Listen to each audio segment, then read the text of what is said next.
I want to welcome all of you to the Schnitzer Museum of Art. It's great to see such a lovely crowd here today on the first of our Hidden Histories of Art programs. My name is Jody Seasonwine. I'm the Senior Curator of Western Art here at the JSMA. And this is a program that we've organized to make connections between the work that our faculty and students do across the campus with works of art in our collection that are on view. So this is the first of 3 events, and hopefully you had a chance to pick up the program as you came in that looks like this. And you'll see about our 2 upcoming programs as well. The next program is going to be on Friday, April 8th, when Professor Phil Scher is going to talk about Sweet Success, the Plantation Origins of Wealth in 18th Century England and the Bendish Portraits. And on Friday, June 3rd, which is also one of our free First Fridays, Lynn Stephen, a professor in the Center for Latino, Latina, and Latin American Studies and Anthropology, will be speaking about chocolate in the Americas. And I've had lots of requests to see if I can get some freebies for you. I'll work on that. Today's program, I'm very excited to introduce Jenifer Craig, who is the chair of the dance department here at the University of Oregon and has been the chair since 1992. And this program that she's organized in conjunction with an exhibition we have right now upstairs in our Morris Graves Gallery called Strike a Pose, Images of Dance from the JSMA's collections. And I'm going to turn this program over to Jenifer now.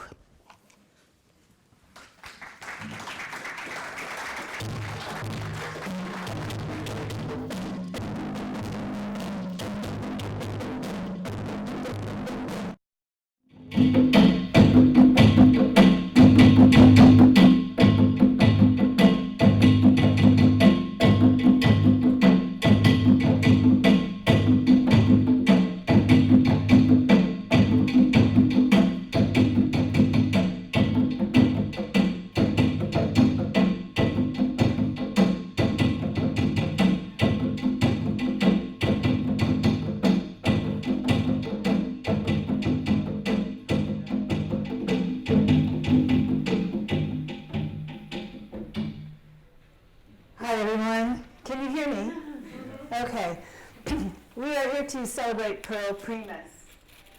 She was born in Trinidad, and so we started with the calypso.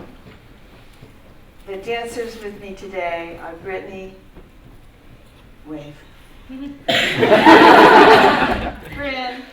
and Lindsay, and we have Glenn and Sam, who are drummers, with Rita Honka, my colleague, and Glenn and Sam drum for the African classes in our department.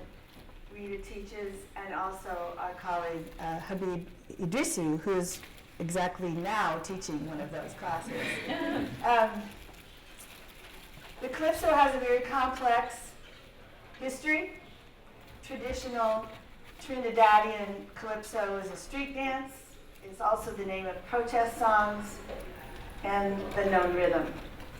It was seen by the colonial power structure as opening to a joyous festival, Carnival, but it is sophisticated political satire. My teacher, who was Pearl Primus's husband and partner, explained that we must empower each other as we dance and drum from street to street, below the hills, where the oppressors live. They may think we are simply dancing our happiness.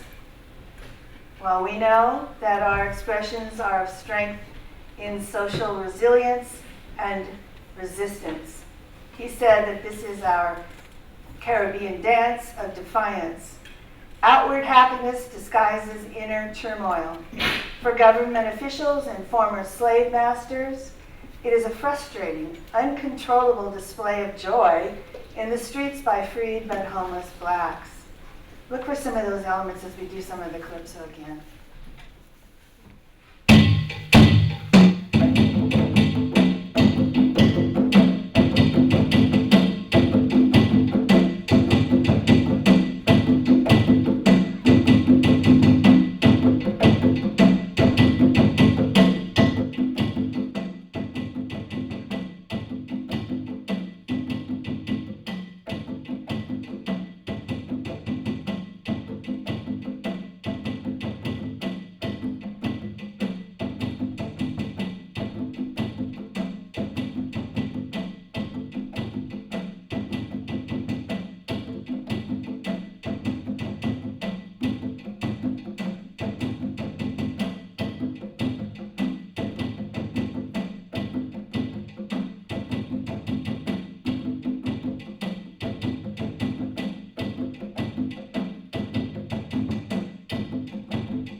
Primus moved with her family from Trinidad to New York when she was 3 years old. She heard stories from her father and uncles who had been seamen or soldiers and had traveled to many African countries. In New York, her father was a building super. Pearl attended New York public schools, Hunter College, high school, and earned an undergraduate degree in biology and pre-med sciences from Hunter College. Next, she studied health education at NYU and toward a master's in psychology back at Hunter.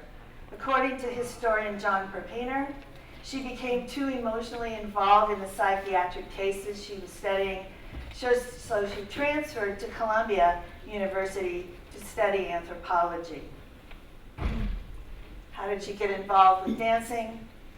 Well, she got a job working in the costume department of a dance group supported by the government-sponsored National Youth Administration. She was asked to be an understudy, and then she danced. I'll come back to her training a bit later. At this point, I want to jump to her unprecedented African research. That began as she was looking for information about a Belgian Congo fertility rite. What did she do? She found books, photographs, and visited museums. She also sought out African students who were attending Columbia. In 1947, Pearl applied for a Rosenwald Fellowship, hoping to build a repertoire and a small company. According to Perpiner, her application was rejected because the foundation had recently ceased its philanthropic activities. However, just by chance, the president had seen her dance, and he asked her when she had had her last visit to Africa. Amazed to find that she had never been there, he initiated a chain of events that rectified that situation. The foundation's last and largest grant to study and live in Africa for approximately a year.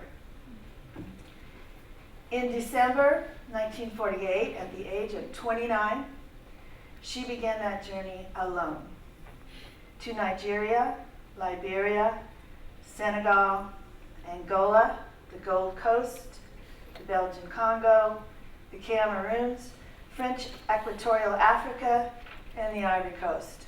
She studied the dances of more than 30 ethnic groups. With her Columbia University education, she was familiar with field research techniques at the time, photography, motion pictures, line sketches, which she employed. When permitted, she took part in tribal dances and studied with experts. In Western Nigeria, she was called Amawali, child returned home. Here's a photo of His Honor Oni Ife, spiritual head of Yoruba people, naming her Amawali. She also reported that the talking drums announced her village-to-village trip, saying, "Little Fast Feet is on her way." One of the dances that Pearl Primus arranged for public performance for the National Dance Company of Liberia is Fanga. For this dance, she was awarded Liberia's highest award, the Order of the Star of Africa, by the president at the time, William Tubman. In her U.S. programs, Fanga was the second dance in a suite called Excerpts from an African Journey. These are vital community rituals that she adapted for the concert stage. Fanga is a dance of welcome, revered by Pearl as one of the oldest dances of Africa. And the movements have meanings. Oh, you're here. Good. Come on.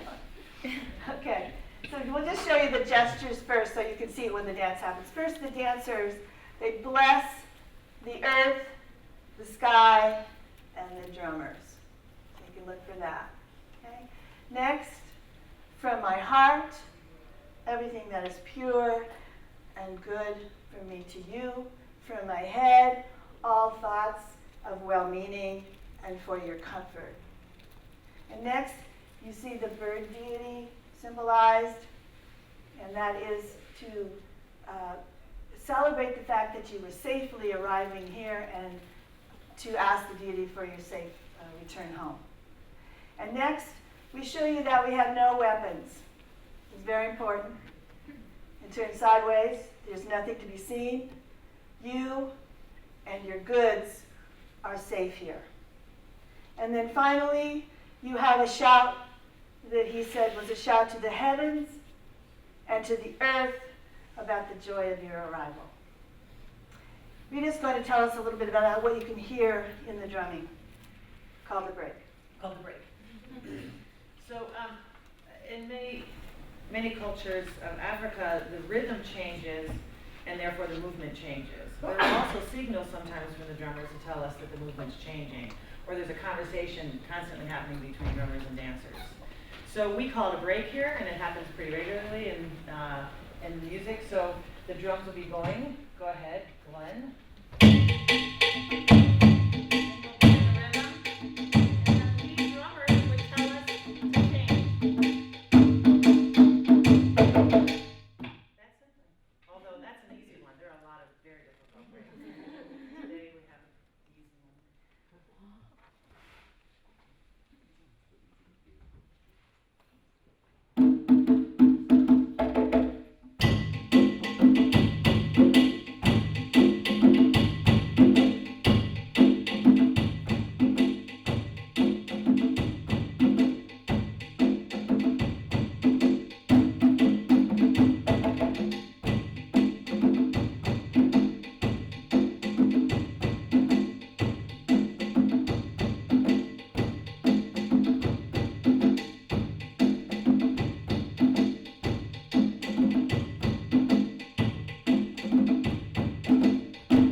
In 1941, Pearl received a scholarship to the New Dance Group in New York, a politically activist dance collective.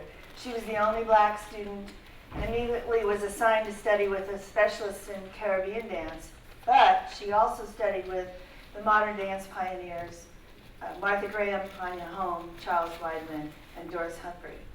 Soon she was performing her own works at the venue for New York modern dance, the 92nd Street Y.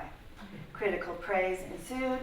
This led to her innovative 10 months at a jazz club in Greenwich Village Cafe Society downtown. John Martin of the New York Times had identified her as the most important newcomer of the 1943 season. That year she appeared as a soloist with Asadata Dafora's company at Carnegie Hall. That's a story in itself, but there's a photo for you. Pearl was often compared to Katherine Dunham. According to Perpiner, Pearl was more elemental, more visceral. When she danced, she wrenched movement from the air and then brought it down to its earthly conclusion.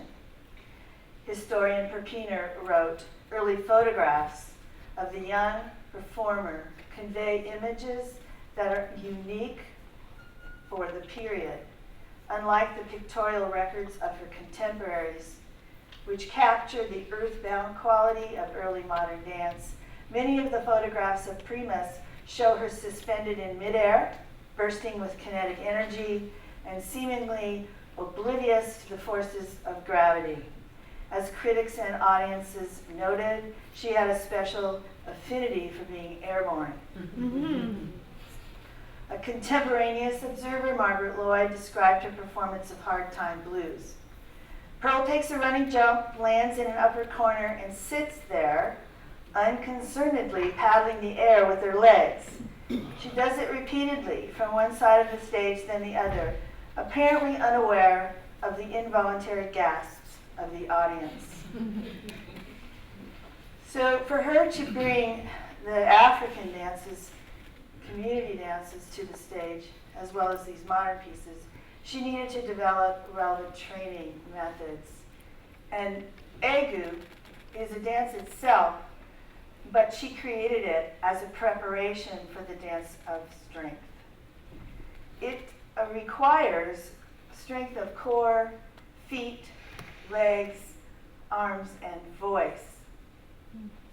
The dancers, please come out. I have asked them not to do this dance full out because it is a series of just jumps and shouting. So they may take one or two, that's the permission we've given. And then they sort of indicate the gesture so you can see that. And if you pick up on the rhythm with us shouting egu, go ahead and help us, because that's where you get your strength.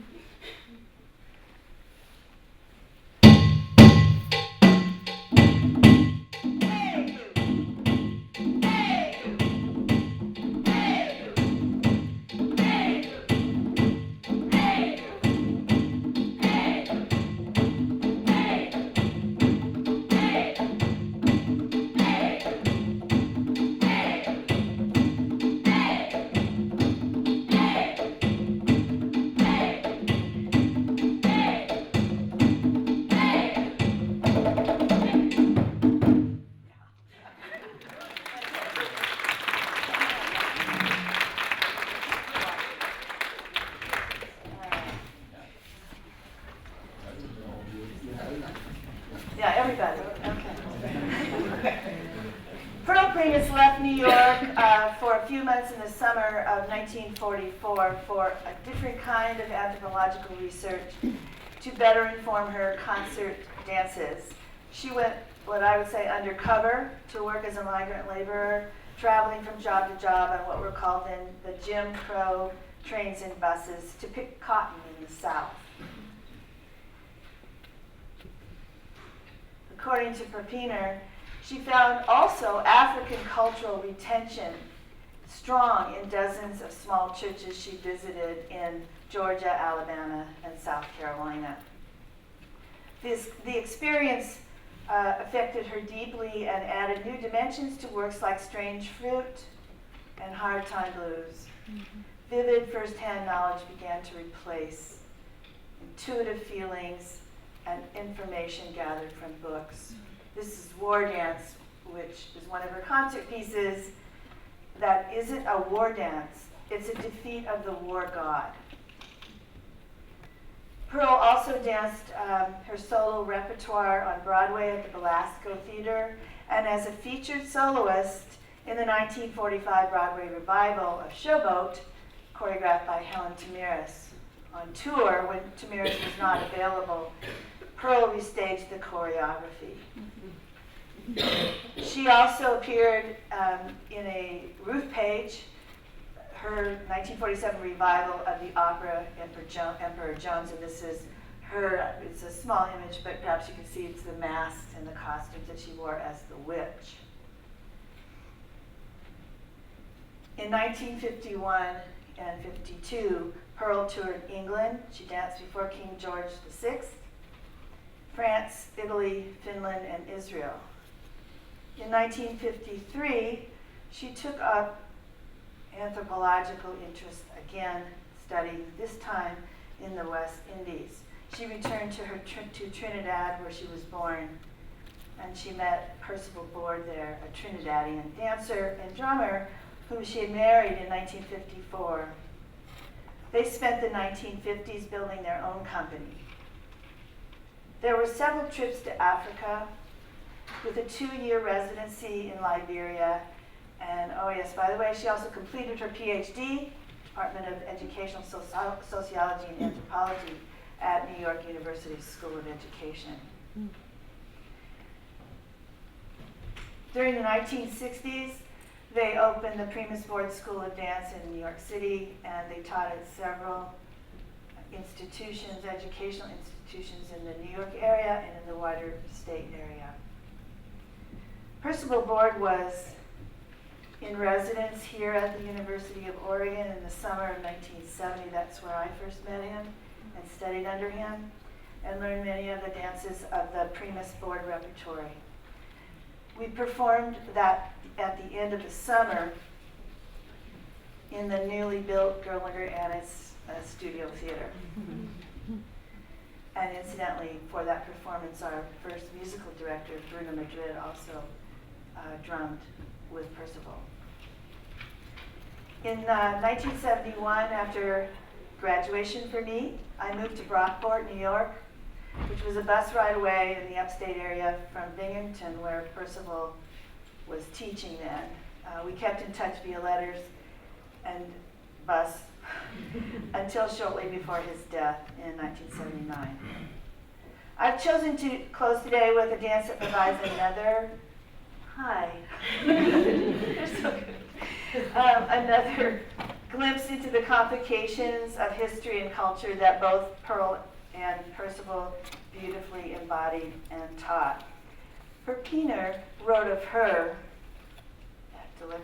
through her unique personal and artistic style, Pearl Primus created modern dances that captured the contemporaneous concerns of African Americans. She created West Indian dances that reflected another aspect of her heritage. And she created dances that were ultimately informed by her deep and loving involvement with the people of Africa. Of Percival Board, Lynn Folly Emery wrote in 1972, a gracious and productive artist, Percival Board is highly respected both as a person and as a performer. It is his feeling that many of the popular American dances were influenced by the Afro-American since, as he said, America as a whole is quick to adopt portions of the culture of any one of its peoples when it finds them desirable, interesting, and relevant to American life. High Life was originated in Ghana when it was known as the Gold Coast. It is a blend of European stylings, African aesthetics, and local meanings. The versions I was taught are from the 1960s. High Life began as a social dance which mimics Western Hemisphere imitations of African movement. It is a genre of music and popular culture, and for in-depth understanding of its developments over the decades, I refer you to Dr. Idrisu from Ghana, a scholar and artist, and he works with these materials in his dance and music classes. Before we do the High Life, Rita is going to teach us the song so you can sing along. Thank you. Here's a simple. All you need to sing is I Mamba. I Mamba. I Mamba. I Mamba. I Mamba. Okay. I gotta get my key, so I have a very deep voice.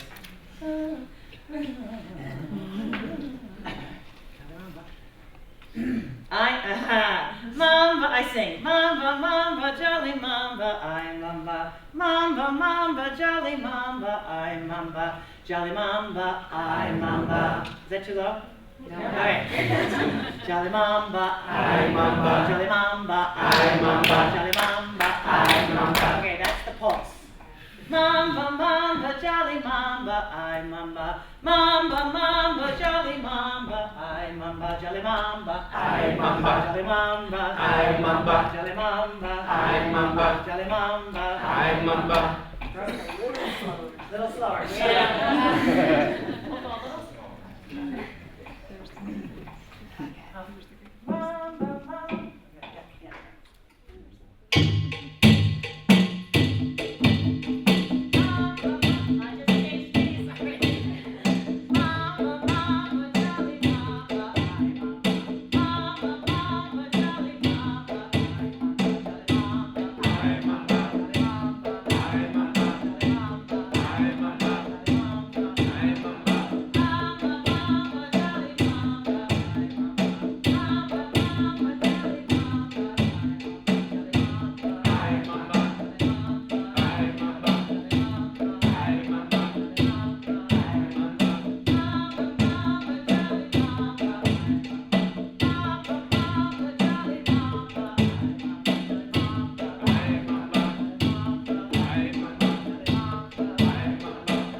In 1993, I attended an historic retrospective of the new dance group at LaGuardia High School for the Performing Arts in New York City. For that program, Pearl Primus restaged her powerful solo from 1944, The Negro Speaks of Rivers, for dancer Kim White, Bears of Philadelphia Company. Pearl was elegant in her introduction from the stage of the piece, which she built from all her experiences and the words of the poem by Langston Hughes, which she herself spoke during the performance. The music for this performance was composed by her son, Onward Board. What a moving moment I still recall. As when she was younger and people gasped at her defiance of gravity, here in that moment, there was another feeling that sometimes an audience shares, perhaps without word equivalents. Here she is dancing with Joe Nash, and Jody tells me there's a photograph of, another photograph of her with Joe Nash upstairs.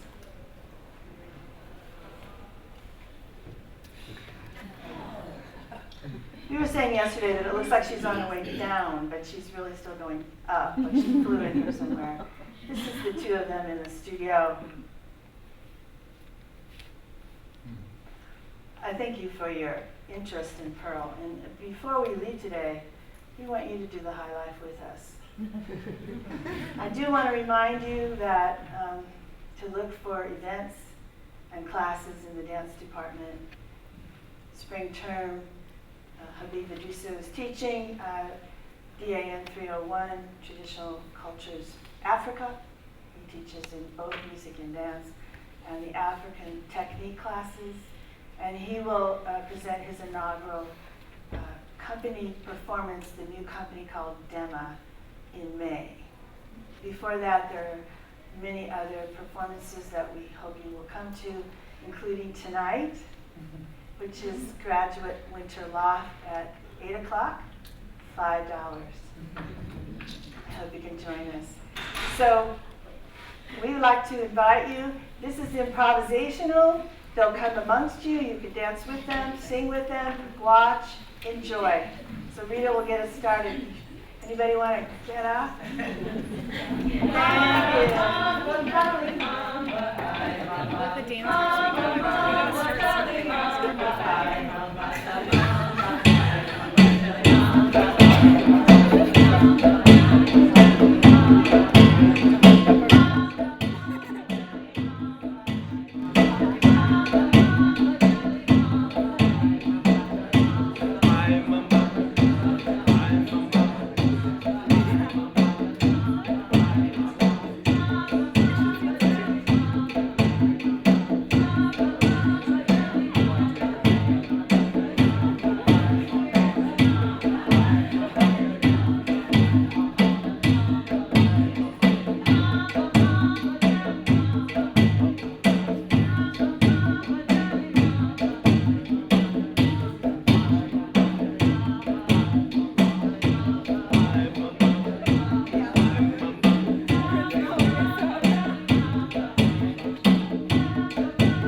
Thank you to Jenifer and Rita and Sam and Glenn.